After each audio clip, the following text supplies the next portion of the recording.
ये बुखारा से यहाँ ताशकंद मुंतकिल हो गए Buxorodan keyin Toshkentga और ये कब हुए और क्यों हुए? endi u joylar bir anaqa bir tragik ishlar bo'lgan-ku, bu kishi bilmasalar kerak.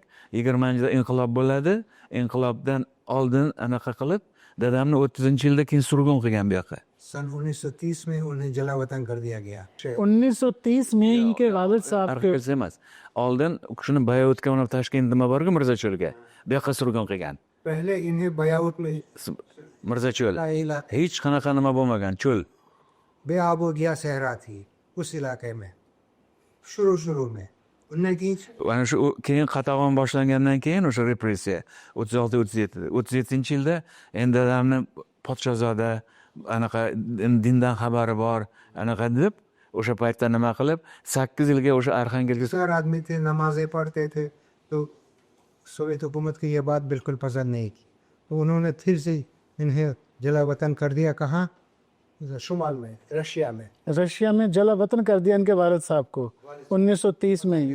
dadamni o'zlarini 8 yilga 8 साल के लिए वो जला वतन रहे। हाँ कई खाने में बंद कर दिया अच्छा, कैद कर दिया सोवियत हुकूमत ने इनके वालिद साहब को इस वजह से कैद कर दिया कि उन्हें पता चल गया कि ये बहादुर शाह जफर के पोते हैं और यहाँ पे उनका मज़हब की तरफ रुझान ज़्यादा है, नमाज पढ़ते हैं, दरस देते हैं, तो इस वजह से सोवियत गवर्नमेंट ने उन्हें 1930 में पहले जला वतन किया और फिर उन्हें कैद में डाल दिया 8 साल के लिए। 37-yildan 45gacha 1937 से 1945 तक 8 साल कैद में रहे।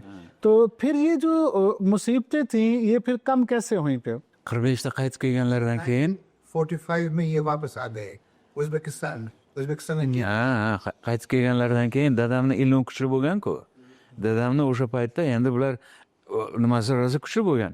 O'sha nimadan keyin Bayotda o'sha kelganlaridan keyin u kishini o'sha Xovos rayoniga anaqa qilib yuborgan. U soliqchilarni boshliq qilib dadam lekin faqat odamlarni qutqarganlarida endi u detallarga गाने में उन्हें मुलाजिमत मिली ओके, यहाँ पे बाद ठीक हो रही है। नया काम मिल गया नया ओहदा मिल गया आज बहादुर शाह जफर के पड़पोते होने की वजह से उज़्बेकिस्तान में क्या इनको कोई मुमताज़ हैसियत हासिल है?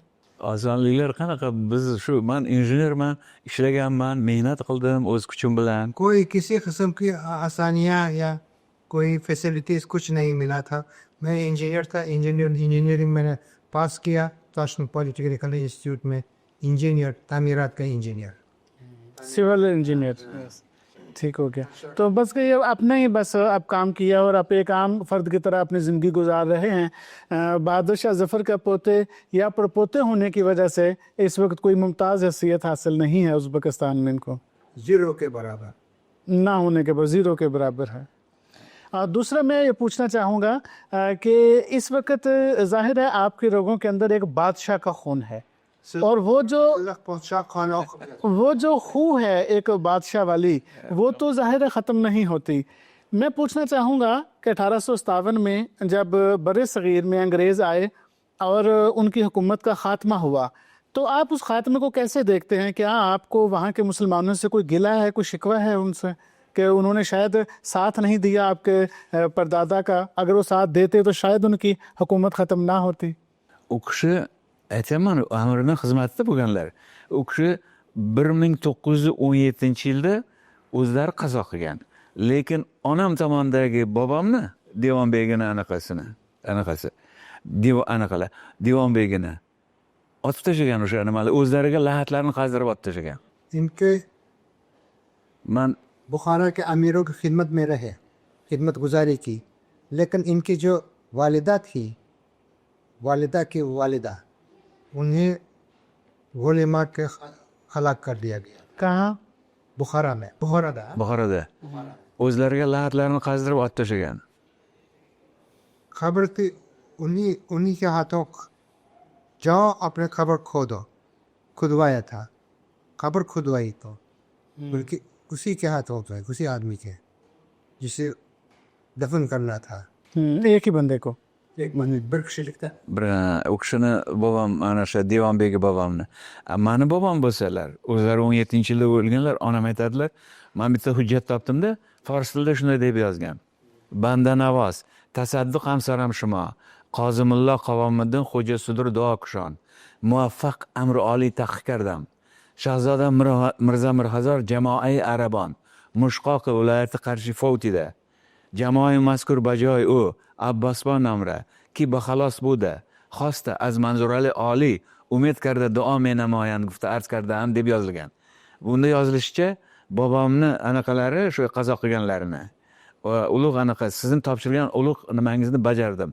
Shahzoda Mirza Mirxazor arablar jamoasi Qarshi viloyatining Mushqoq degan joyda fovut bo'ldi. U kishini o'rniga Abbosboyni sizdan duo qilib kutib qolamiz degan bir hujjat bor qo'limda. फारसी में इनके पास अभी भी मौजूद है डॉक्यूमेंट जिसमें सारी तफसीलात की गई है किस तरह से ये ज़िंदगी कैसे गुजरी क्या क्या मुसीबतें उनके सर पे आई ये सारी बातें जो हैं उसमें दर्ज हैं हाँ, वो किसने लिखी हैं वो चीज़ें? Şu ünler salam yazgan adam kim o'zi? O'sha nimasi yozgan, o'sha amirni anaqalari.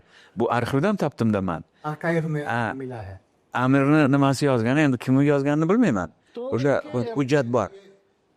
Khattat नहीं होते जी जी उन्होंने लिखा होगा शायद ओके। तो बहादुर शाह जफर के जो दौरे इक़्तिदार था या उस दौर का कोई डॉक्यूमेंट इनके पास है कोई मौजूद? Yozma ko'raman bu yerda. Endi qarang. 1937da bobomni dadamni nima qiladi-ku?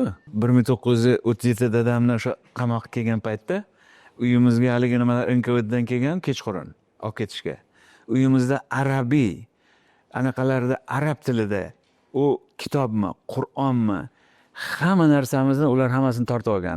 Boburnomalar bo'lgan. 1937 में जब गिरफ्तार किया गया इनके वालिद साहब को तो खुफिया सर्विस के लोगों ने जब्त कर लिया Arabiy में जो भी किताबें थी जो भी जो दस्तावेजात थे जो डॉक्यूमेंट्स थे तो जब रशियन फौज ने उन्हें गिरफ्तार किया तो वो सारा साथ ले गए अपने उन्होंने ज़ाया कर दिया वो uni endi u bilmaymiz uni o'shanda nima qilgan. कहाँ चला गया